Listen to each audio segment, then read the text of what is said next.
Jeff Jacobs has been leading this community as only he can since 1999. Great and powerful Mayor of St. Louis Park, Jeff Jacobs.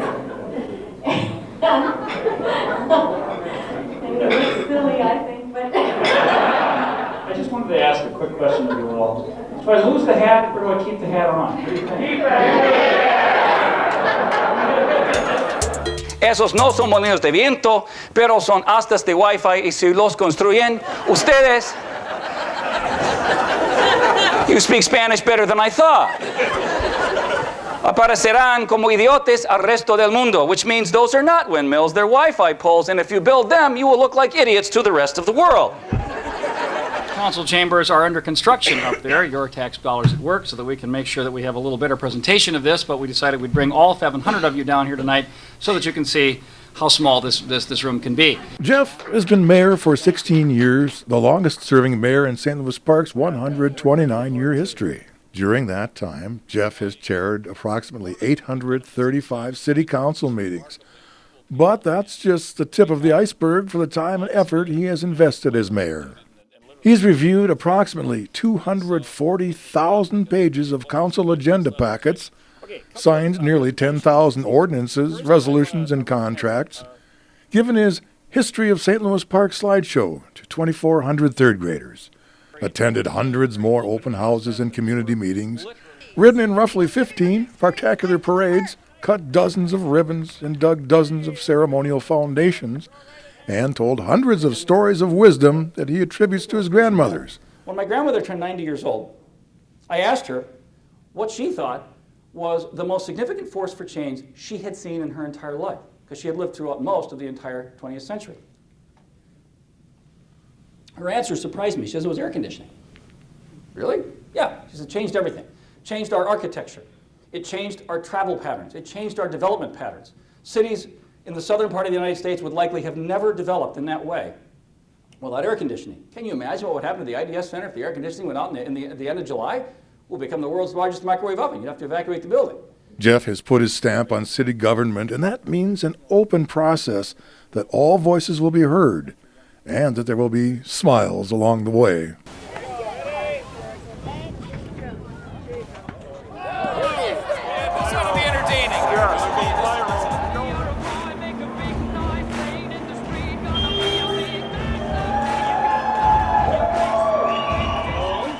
Thank all of you.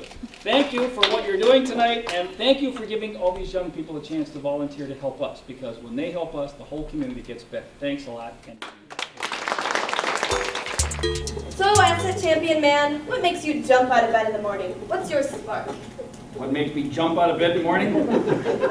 Fire alarm. I don't really jump out of bed in the morning. It's more of a pick and roll, I have to say. What makes you roll out of bed in the morning? Well, let's see. I think I'm getting the hang of this. My spark would be, I know, I like telling stories. A lot. Before I get to the proclamation, you gotta listen to my story. Okay. So I'm in the back of the room here, and I'm walking around, and I'm listening to some developer, and he's some guy talking to one of the developers, and he says, "I know you're going to tear the gymnasium down." He says, "Could I come here tomorrow with a ladder and get that clock?" And the guy said, "Well, why do you want that clock?" He says, "Do you have any idea how long I spent staring at that clock?" Which means I can't predict the future. I can only predict the past. And then I use that to predict the future.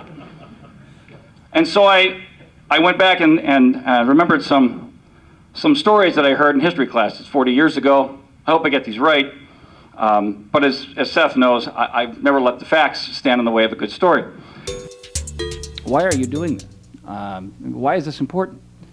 That's a particularly relevant question to me, ladies and gentlemen, because I get asked that question at 6 o'clock at night every Monday night. My kids ask me that question, at least the two of them that can talk. And the third one, I'm sure, who's 6 months old, is wondering where I'm going. I do this for one reason and one reason only, and that is to keep St. Louis Park the kind of community that my kids and your kids will one day be proud to inherit. How does it come to pass that a community like ours, first-ring suburb, aging housing stock, aging infrastructure, cut up by all these railroads and highways and byways, ever-changing demographics, invent itself? How do you do that? how is it that a place like ours does such a good job of reinventing itself? Thought a lot about that over the last couple of years. And the answer for me is magic. Magic. I'm serious. I'm not talking about sleight of hand here. We're not pulling a rabbit out of a hat. I'm talking about, that's deception, frankly. That's the antithesis of what I'm talking about. It's the polar opposite of what I mean. What I'm talking about, ladies and gentlemen, is real, live, honest magic. It's what happens when you focus on the results, and then you facilitate a process by which you can determine what those results should be, and then you figure out a way to achieve those results. It's what happens when you realize that the results that you get, you've seen some pictures of them here, while important, are many times not as important as the process by which those results are accomplished. So you came here for some inspiration. I'll do the best I can. I found some the other day in what may seem an unlikely place. I was at the junior high school, and I was walking around the hallways, and some kid had a poster that he wrote in magic marker on the wall. It was a quote from Albert Einstein. And what it said was, "No problem has ever been solved using the same consciousness that created it. We must," he said, "learn to think anew." And I thought about that. That seemed to make a lot of sense. In fact, it is a likely place to find inspiration like that, because let's face it, it is for them that we're doing all this. And it is on their shoulders that the burdens of this generation's mistakes will one day fall. Keep in mind that those are the people that will write our history. 30 years ago, in response to sort of what people perceived to be some trends, they had written us off. Some of the experts had. You'd see that in older kinds of magazines. The first-ring suburbs, like St. Louis Park, were going to fall victim to urban decay and blight. Our streets and infrastructure would fall apart, our neighborhoods would become dysfunctional, businesses would dry up and blow away, and our schools would become little more than warehouses for the underprivileged.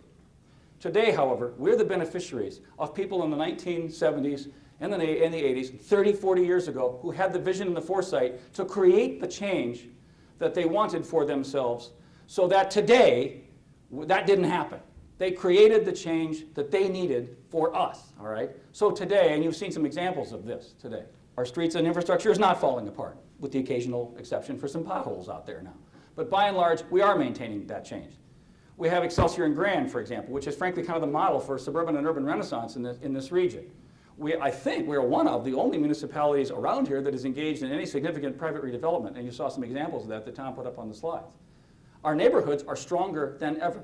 Places that, frankly, 30 years ago were not nice places to live, like Meadowbrook, for example, is today one of our greatest success stories. Facing some challenges, yeah, but it's a neighborhood today. Thanks to people 30 years ago and longer ago that said, wait a second, that ain't good enough. And by the way, in 2009, Newsweek magazine, that does a kind of a ranking of schools throughout the entire country, ranked the St. Louis Park High School as the #1 public high school in the state. Hey, Asset Champion Man. It's good to see you again. Wasn't it 3 years ago that you donned your cape and introduced St. Louis Park to the Asset Champion Kingdom? It was, my young friend, yes. But at the time I appeared with a young protege named Erica. Who are you? I am Spark Plug. I love the 40 assets in the Asset Champions network. And now I'm adding to the repertoire with a whole world of sparks. You see that Asset Champion Man's mask didn't fit any better tonight than it did 3 years ago. No. Sparks, you say? Spark Plug? Well, I've never heard of them. What are they about? There you go. Thank you. A spark plug can offer maximum performance and have a stabilizing effect on ignition voltage. Spark plugs deliver consistently focused sparks that provide for greatest performance for the whole, regardless of engine type. Do I really need to know about these sparks? I mean, we're a 100 best community for young people. I have a t-shirt on underneath this that says that. I do, trust me. In fact, please trust me. It's because the community is focused on the 40 assets. You know, those 40 common sense, positive experiences and qualities that help influence choices young people make and help them become caring, responsible adults. Don't tell me we're abandoning the assets. No. This enhances asset building and allows you to personalize it. Guess what the most popular spark for young people is? Oh, I know it. Sports. Everybody loves sports. We rehearsed that. Sorry to have to correct you, all-powerful Mr. Asset Champion Man. Join the club. While 1/4 of teens surveyed said that athletics was their spark, more than double that, 54%, said their spark is creative activities. You know, things like dance, sculpture, music, and acting.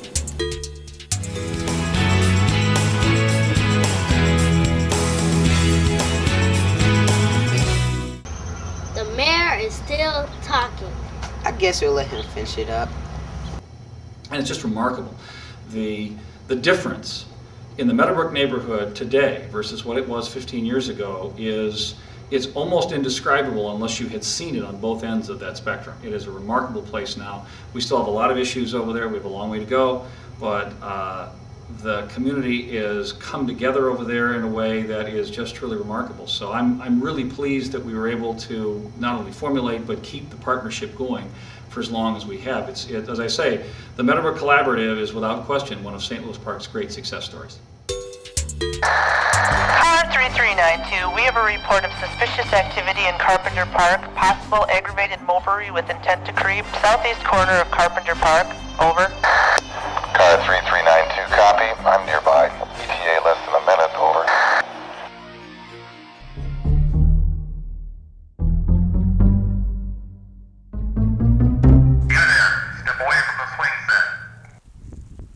Whoa, Mayor Jacobs, it's you. Hi. We had a report of suspicious activity out here. What are you doing? Well, I'm doing my part to beautify the park by picking up the park. At night? Yeah, the council meeting got started a little early and I got home late from work. So I wanted to do it before the meeting, but it got dark, so I had to come out here and do it tonight because I want to do my part to beautify the park, even though I might be doing it at night. It's part of our Beautify the Park program. Dispatch, this is car 3392. False alarm on aggravated mopery with intent to creep. It was just the mayor picking up the park. 10-4.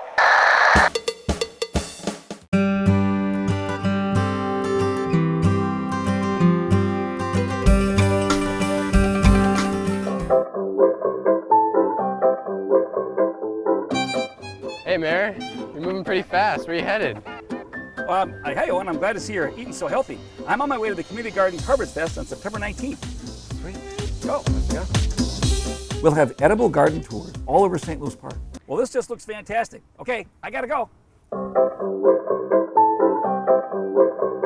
And don't forget to friend me on Facebook. My name is Perry P. Pushpin. And if you want to get my attention, just poke me.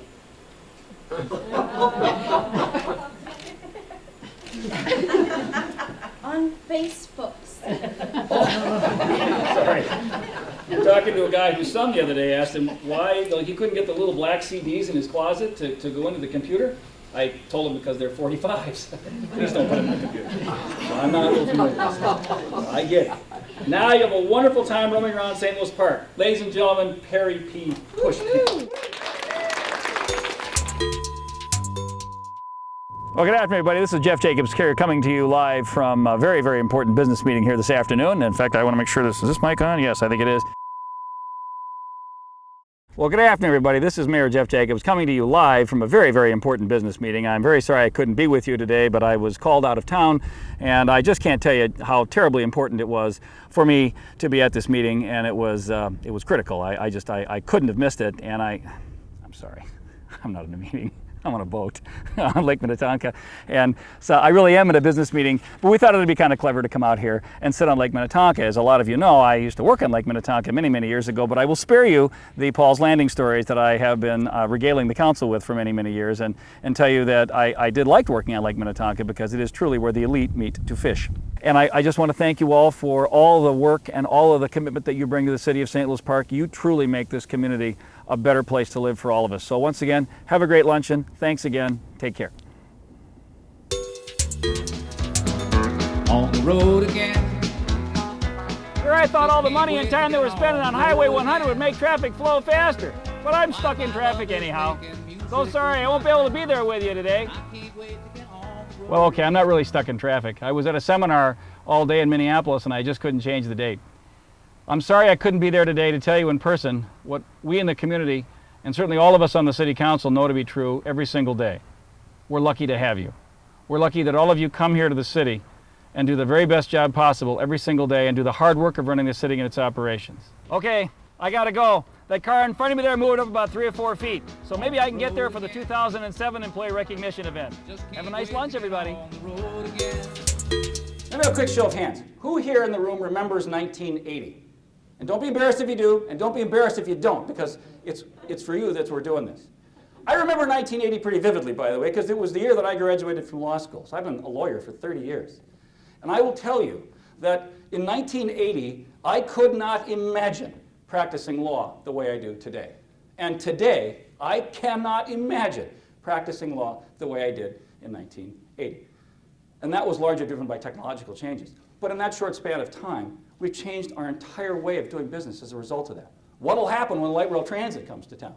Because make no mistake about it, that's going to change everything. That will be the most significant change in the next 50 years in this town. It will change our development patterns. It will absolutely change our traffic patterns. It will change our neighborhood patterns. We will become much denser, and I think in a fairly short space of time. So how do we come together to do that? I'm hoping that the people in this room and the people in this community will come together to help us to make those determinations. Because make no mistake about it, today is the 1980 of 2040. Now, for those of you that raised your hand a little while ago, you know the answer to this question, so please don't give it away. For those of you who are not, how long do you suppose it took for us to get here from there? I'll give you a hint. In the next 30 years, we'll go twice as fast as that. St. Louis Park has been an award-winning community for many years, and a major part of the success story is the well-run city government led by Mayor Jeff Jacobs. Thank you for your terrific dedication and leadership for 16 years as mayor and 8 more as council member. How do you thank a mayor who has contributed so much to this community? Perhaps a council member who was honoring a different retiring mayor said it best.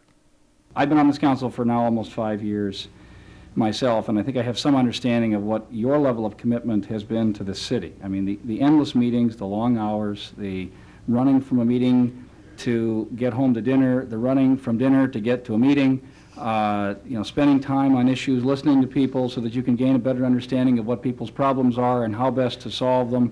The fact that you've been here so long and have done this so well makes it all the more extraordinary. For me, your most lasting and important contribution to facing an uncertain future for the city is that you've trained us for that job. Thank you. Thank you for your wisdom and your leadership, and thank you for being a part of this council for as long as you have. We'll muddle through without you, but it isn't going to be as easy as it's been over the last 4 or 5 years for me. Please, please stay in touch. Take care, my friend. Thanks, Jeff. To the best of my judgment and ability. So help me God. So help me God. Congratulations. Thank you, sir.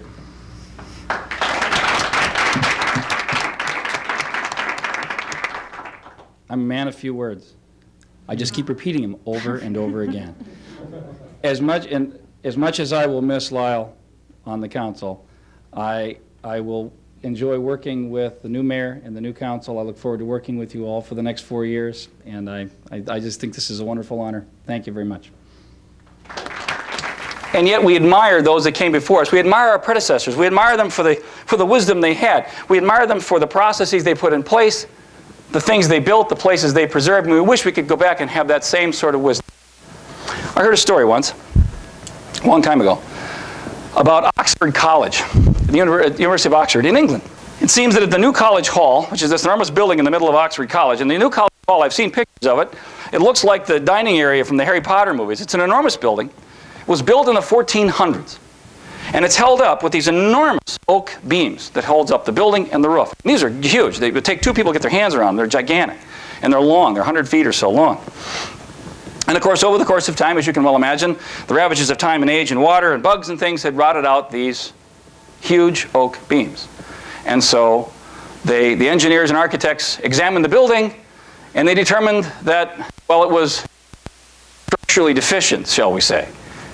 They needed to replace these beams.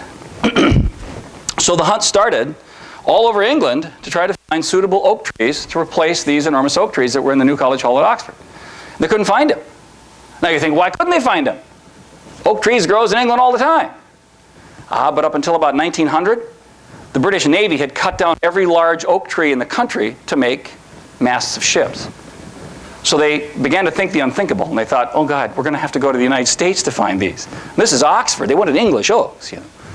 So they contacted the Oxford College Forester, whom they had not contacted before about this, and said, where could they find suitable oak trees in the United States? And he laughed and said, you don't need to go to the United States for that. Those oak trees are here. When they built the new College Hall, at the same time, they planted some trees in a very, very out-of-the-way place that no one had ever thought to look. They're way up in the Highlands. And at the same time, struck a covenant with the King of England that those trees would never be used for anything other than to replace the beams at the new College Hall at Oxford University. They wouldn't cut them down for masts of ships. They wouldn't use them for anything else. And so he took them there. They found their trees, and they were able to use those oaks to replace the ones at Oxford. And by the way, at the same time, they planted some more trees. Wouldn't it be nice to be able to have the kind of foresight to do something that people would thank you for 500 years later? Isn't that amazing? Now, my guess is with the pace of technology and the scope and course of human events, we're probably not going to be able to look forward 500 years. Not 50. Let's settle for that. Wouldn't it be amazing to have that kind of foresight and that kind of wisdom? I told you I would talk to you about why St. Louis Park is different. Here's my theory on that. Here, the secret wish, not a secret. We think like that. We think in terms of once upon a time because we know in this community that today is the once upon a time of 50 years from now. We have a process in place now whereby we can devote every ounce of energy we have to doing the right thing for people who will one day inherit everything we have, but will never know. Because they will judge us in the harshest light possible. You are all a very important set of constituents for all the reasons I've outlined. You're the process. You're the keepers of that process. You're the people who do this. But everybody in this room knows that there is an equally important set of constituents out there. These are people whose approval we must seek, whose favor we must curry, and they don't vote. At least not yet. Because some of them haven't been born yet. Why do we do this? We do it so that one day people who will drive on our streets and play in our parks and send their kids to our schools and live in our homes and run and patronize our businesses will look back on what we do now and say to themselves, gee, I'm glad they did that once upon a time. Thank you, all of you, for being a part of that amazing process in this most amazing place. Have a great day, everybody. Thanks for coming.